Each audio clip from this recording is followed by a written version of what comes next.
Hello, everyone, and welcome back to another episode of Daily Interior Design Inspo. I am your host, Betsy Helmuth, and today we are diving into some amazing tips to make your summer not only stylish, but also super convenient. We have a fantastic lineup for you today, but let's kick things off with a simple, budget-friendly tip to streamline your summer activities. Now that summer is here, it is time to enjoy the warm weather outdoors, extreme humidity permitting, of course.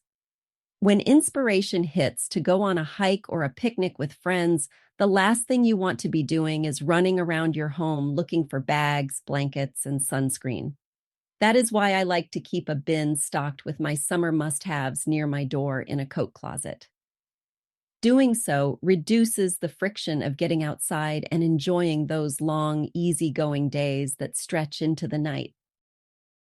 My summer bin usually has all the essentials I need for the season: sunscreen, a hat, sunglasses, a picnic blanket, swim towels, a beach tote, and a day hike backpack. You can add more items for your other summertime interests, such as a running vest, extra water bottles, or a camp chair, if you like to ride your bike on greenways, trail run by the river, or go camping. I chose this cheap Room Essentials clear storage box with lid for my bin because I knew I wanted to maximize space to fit bigger items like a camp chair and hiking backpack in it. It is close to the size of my closet's floor space, which works well because I knew I would not be taking the bin out of the closet very often. A clear bin makes finding that crumpled tote bag that wiggled its way to the bottom easy without having to dump everything out. Plus, this one is just $7.50, a deal for how much storage it provides. If you do not have a closet by your door, consider storing your summer bin in an entryway bench or in the trunk of your car, but keep it tucked away so it does not cause visual clutter. If you are thinking about storing your bin in a car, a solid colored option with a lid will keep your gear out of sight. My favorite is this heavy-duty storage tote because it is super durable and stacks nicely. A lid can also be helpful if the bin is exposed to the elements or if you are a packing maximalist and would rather carry the whole bin out on your adventures. Before buying a nice new plastic bin, look around your home and see if you own a suitable one already, or check your local thrift stores. If your chosen bin is a bit dusty or dirty, give it a quick rinse and let it dry in the sun before loading it up with goodies. Summertime evokes scents of the beach, cookouts, tropical fruit, and freshly mowed lawn. However, not every summertime whiff is pleasant. Some are downright pungent. And if you do not stay on top of your home cleaning and maintenance, your house can end up smelling worse in the summer than in other months. According to Natalia Diapolito at the American Cleaning Institute, the primary reason for exacerbated odors in your home during the summer is the weather. Even with air conditioning, there is more moisture in the air during the summer, which encourages the growth of odor-causing microorganisms, she explains. Her view is shared by Katie Dills, brand president of the Cleaning Authority. Summer weather brings in warmer temperatures and humidity, which can amp up any lingering odors in the house and cause bacteria to grow at a faster rate than usual. And when kids are home from school and the increase of activities results in more foot traffic, she says it is even more important to check and clean areas that are frequently used or may often be forgotten about. Below are some of the sources for those bad smells haunting your house in the summer and how you can eliminate and even stay several steps ahead of any potential odors or bacteria. Let us start with the garbage disposal. Your garbage disposal works hard to grind veggies and food scraps, and while this makes cleanup easy, some of those smells may linger. Dapolito recommends pouring boiling water down the drain, followed by a half cup of baking soda, then a half cup to 1 cup of white vinegar. Let this mixture sit for a few minutes and then rinse with more boiling water, she says. And for an even fresher scent, Try mixing lemon juice and baking soda in a 1-to-1 ratio and pour it down the drain. Let the mixture sit for up to an hour before rinsing with boiling water, DePolito says. Next, let us talk about the trash can. While a good trash can will keep smells at bay, over time the potpourri of food, wet paper towels, and other items can create the perfect storm of odors. DePolito's advice in this scenario is to remove any trash, then use soapy water and a sponge to scrub the inside and outside of the trash can, then rinse and dry the trash can afterwards. If the smell is still lingering, wash the trash can with 1 cup of baking soda mixed into a gallon of water, she says. Many bad smells are acidic in nature, and Diapolito explains that baking soda can neutralize the acids that cause those odors. Did you know that you should be cleaning out and sanitizing your refrigerator at least once a week, according to Diapolito? She says you should wipe up any spills as soon as they happen, then follow up with a multi-surface spray to avoid lingering odors. Add a container of baking soda to the fridge and replace every 30 days, she says. The more surface area of the baking soda exposed, the better, as this will help with odor absorption. For some people, the microwave is the most used item in the kitchen, and all this use can lead to a lot of buildup of smells. Odors from spills, popcorn, and other foods can be even more intense due to increased humidity in the air, so wipe up spills and messes as soon as they happen, Depolito advises. Then, she recommends combining a lemon's worth of lemon juice or a cup of white vinegar with a cup of water in a microwave-safe bowl and heating the solution on high for 5 minutes. Keep your microwave closed for another few minutes, then wipe the interior with a damp cloth. And this can be followed with a good clean using a multi-surface cleaner, she shares. If you, your family, and your visitors are not removing your shoes at the door, keep in mind that you are tracking bacteria and dirt on your carpet. Many homeowners forget to remove their shoes at the door and track the bacteria and dirt across the carpet.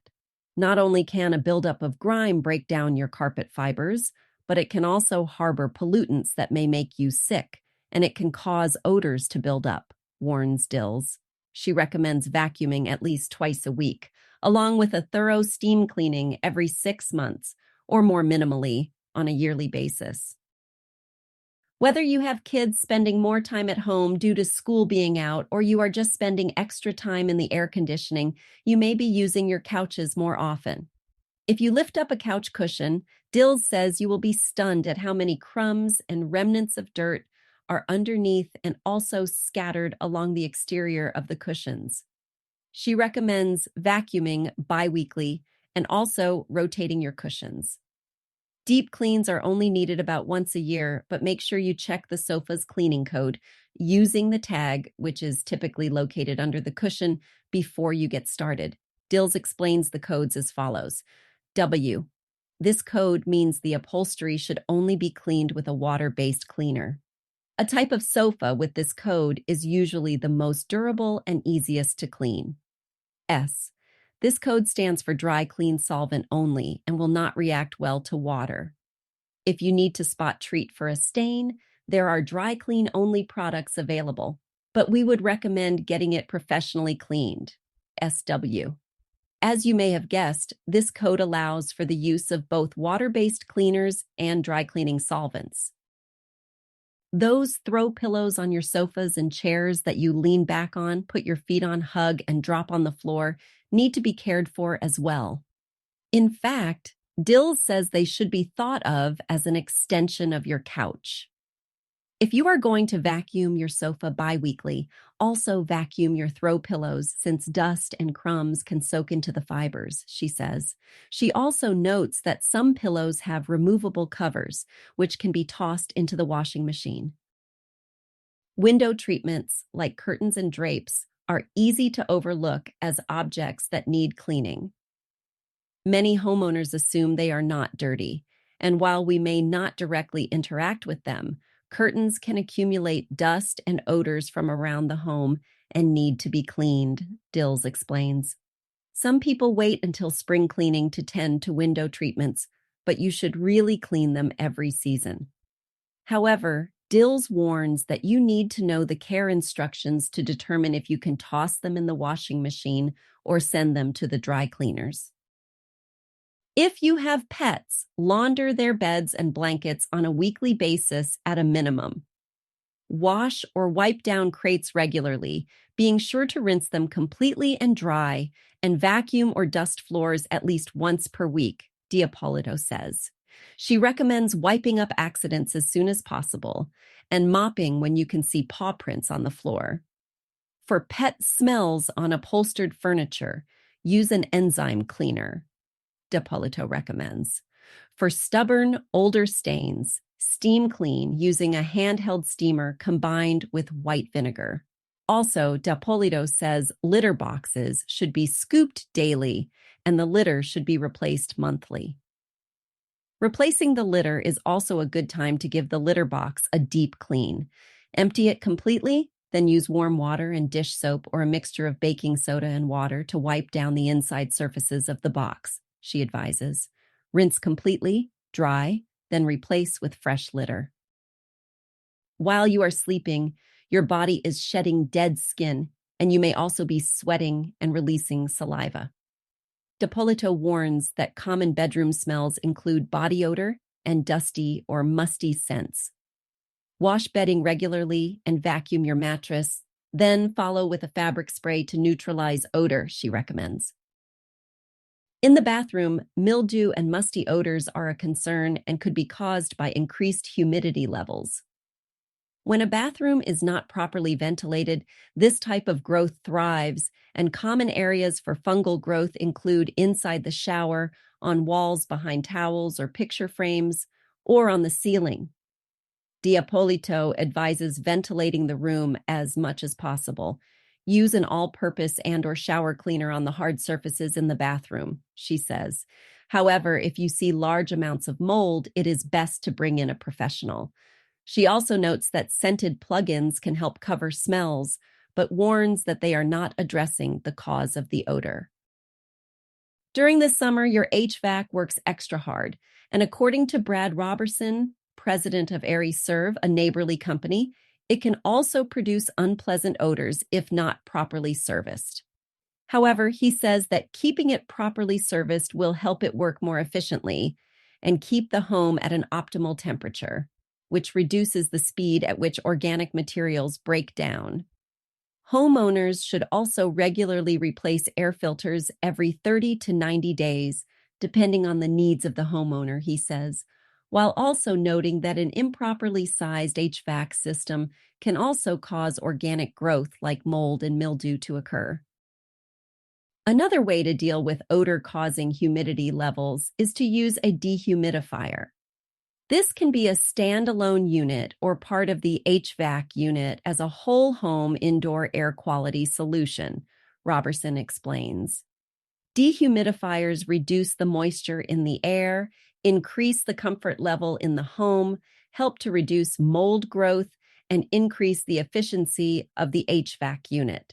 In addition, he points to indoor air quality products like ultraviolet lamps that can help neutralize odors in the home. D'Ippolito agrees that investing in a dehumidifier can help to mitigate odors. And to help with cooking odors and other types of smoke, an air purifier with activated carbon filters can help neutralize odors. Sometimes it is possible to have too much of a good thing, especially when it comes to plants and water. While you might think adding a little extra water or watering more frequently helps keep your plants alive, despite your best intentions, you might end up killing them. However, just because you have a tendency to overwater does not mean you cannot become a great plant parent. You just need to choose the right plants. Here are 10 plants that can handle overwatering, along with some helpful tips for keeping an overwatered plant alive. According to April May, a seller on Palm Street, an online plant marketplace and app, while most plants prefer well-drained soil, some species can tolerate occasional overwatering better than others. These include certain Hoya plants, such as Hoya latifolia, Hoya carnosa cultivars, and Hoya wyeti. May says, these plants typically have adaptations that allow them to survive in less than ideal conditions, such as waterlogged soils. Some more plants that can handle overwatering include citrus trees, bonsai plants, Venus flytraps, elephant ear, rubber plants, zebra plants, and ferns. So, if you are someone who tends to be a little too generous with the watering can, these plants might just be your new best friends. Now, let us talk about what happens when plants are overwatered. According to May, overwatering can lead to root rot, a condition where the plant's roots are suffocated and unable to absorb necessary nutrients and water. Symptoms of overwatering include yellowing leaves, mushy stems, and a foul smell from the soil. Root rot is often caused by fungal infections that thrive in overly wet conditions, she explains. Not sure if you have been overwatering your plant but have a hunch you might have made a mistake? There are a few ways to identify this issue. The Sills plant expert Paris Lalicata explains, the most common symptoms of overwatering include yellowing at the older leaves, mushiness, or rot accompanied by really wet, muddy soil. Just because you have overwatered does not mean your plant is doomed. While any plant parts that have decayed due to overwatering will not recover, as long as healthy growth remains on your plant, it can still make a recovery. If you suspect your plant's fallen victim to too much water, you can trim off any dead or mushy pieces. It is also worth digging up the plant and removing any dead or mushy roots, says Lalicata. After that, she suggests reassessing your plant's general watering and light requirements to make sure they are getting what they need. If the overwatering is due to poor drainage in the soil rather than your watering frequency, you may want to consider amending your soil to improve drainage. Now, what should you do if you recently overwatered your plant? Did you just spill your entire watering can into one plant? Accidents happen, but there are ways to remedy this situation. May advises allowing the soil to dry out completely. If the plant shows signs of root rot, it may need to be repotted. Remove the plant from its pot, prune away any rotten roots, and repot it in fresh, well-draining soil. Ensuring good air circulation and proper drainage in the future can help prevent recurrence. Whether you live in a city condo, a suburban home, or a palatial estate, we all have a finite amount of storage space. So, you might be tempted to store the things that have been crowding the inside of your home in an outdoor space such as your garage or shed. However, this is not always a good idea. Here are some surprising things that should not be stored outside so your items can last in good condition as long as possible. First up, plastic furniture. While you might be tempted to leave those plastic beach chairs in your shed between trips to the shore, you might find yourself with a real problem once you hit the sand.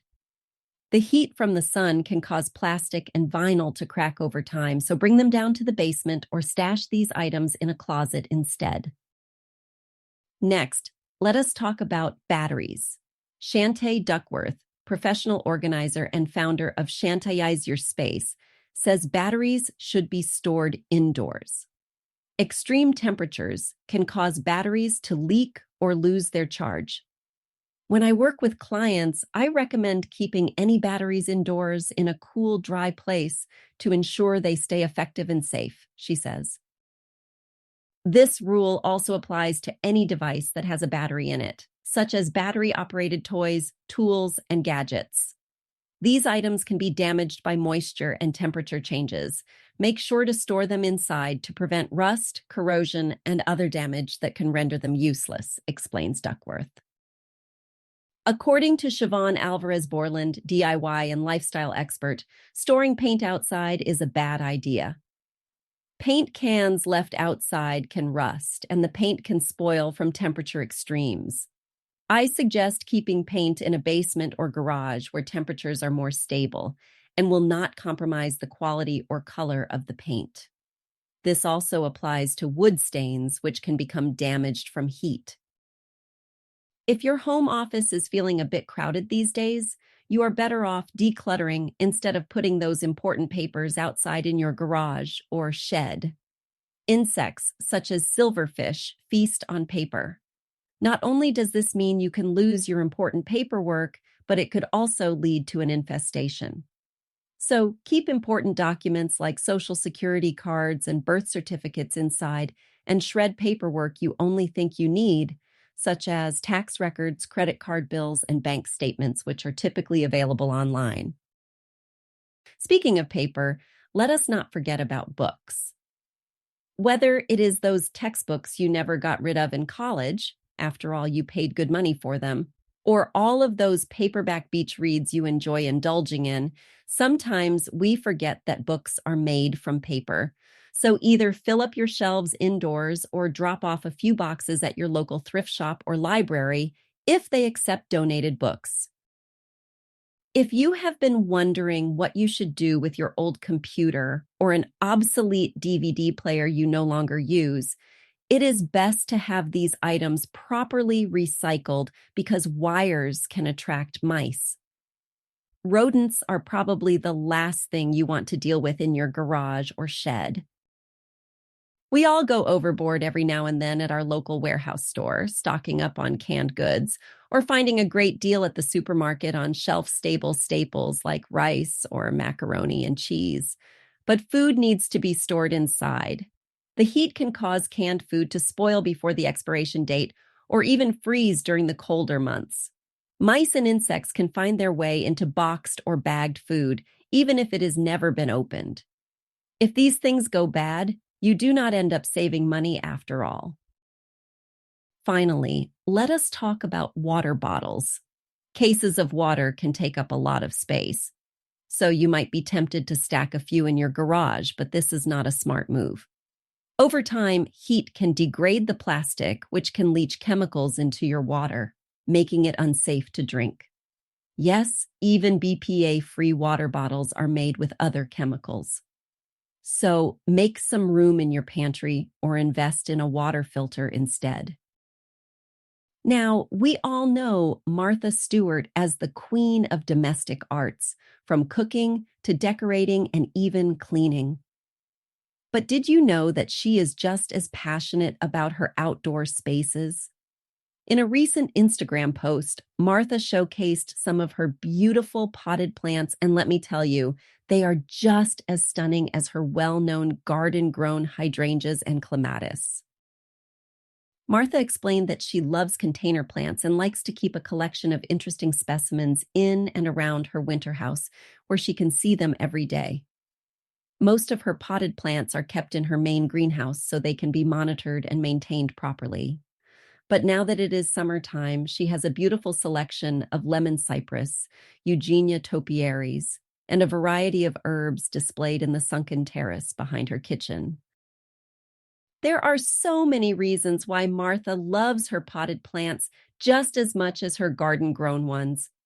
She writes that when indoors, they increase creativity, reduce stress, and eliminate air pollutants, while also enhancing the look of any space they are placed in. And depending on the plant in the pot, it can be so much more than a decorative piece. For example, she has lots of potted herbs, such as oregano, which are both beautiful and functional. Unlike her outdoor plants, these potted greens can last throughout the year when brought inside during the winter. Martha recommends placing potted plants where they can be protected from strong winds and heavy summer rains. Potted plants on display outdoors in summer are a good thing, she says. If you are new to gardening or do not have the space for a full garden, Martha proves that potted plants can be a beautiful option to add some greenery both indoors and out. So, do not be afraid to start small. Even a few well-chosen potted plants can make a big difference in your space. That is all for today's episode, folks. I hope you found these tips helpful and are feeling inspired to make your home stylish and functional this summer. Remember, you do not need a huge budget to create a beautiful space. Join me next time on Daily Interior Design Inspo for more affordable and modern design tips. Until then, take care and happy decorating.